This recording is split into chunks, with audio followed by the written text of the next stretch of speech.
In question 15, we have some pairs of organic molecules, and we want to know how we could use them, how we could use IR spectroscopy to differentiate between them. Now, notice in this question I've said be specific. And what I mean by that is I really want you to be specific. Don't just talk about that one would have a peak and one wouldn't, but you need to actually talk about where that peak would be.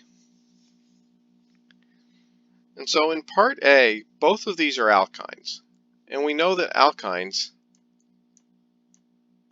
show up around 2100 to 2200 wave numbers. But one of these alkynes is terminal at the end of a chain, while one of them is internal.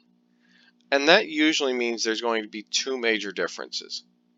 The first one, and probably the less useful one, is that terminal alkynes are often stronger peaks than internal alkynes. But that one's not necessarily 100% of the time going to hold.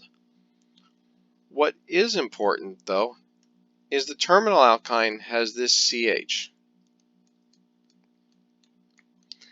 And that CH on a terminal alkyne typically shows up around 3300 wave numbers as a very strong, sharp peak. So that peak will be present for this molecule. But the molecule on the right, being an internal alkyne, won't show that peak at all. And so if we were trying to distinguish between these two, this peak is what will allow us to do that. In part B, we have two molecules, each of which have carboxylic acids. And we know a carboxylic acid is going to be somewhere in this 1720 to 1740 range. However, our compound on the right, benzoic acid, the carbonyl is conjugated with the aromatic ring, whereas no aromatic ring exists in part B.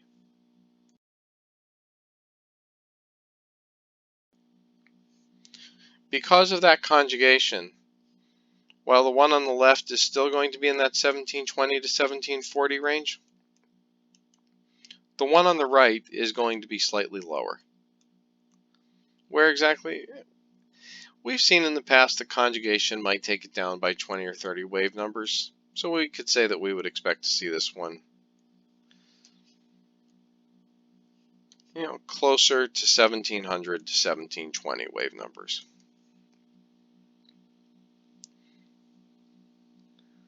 And then finally in part C, we have amines. Amines usually give us medium peaks around 3300 wave numbers. The compound on the left is a primary amine. Those usually give us two peaks compared to just having a single peak for the secondary amine. And so the difference in the number of peaks within that range, around 3300, would let us distinguish between these.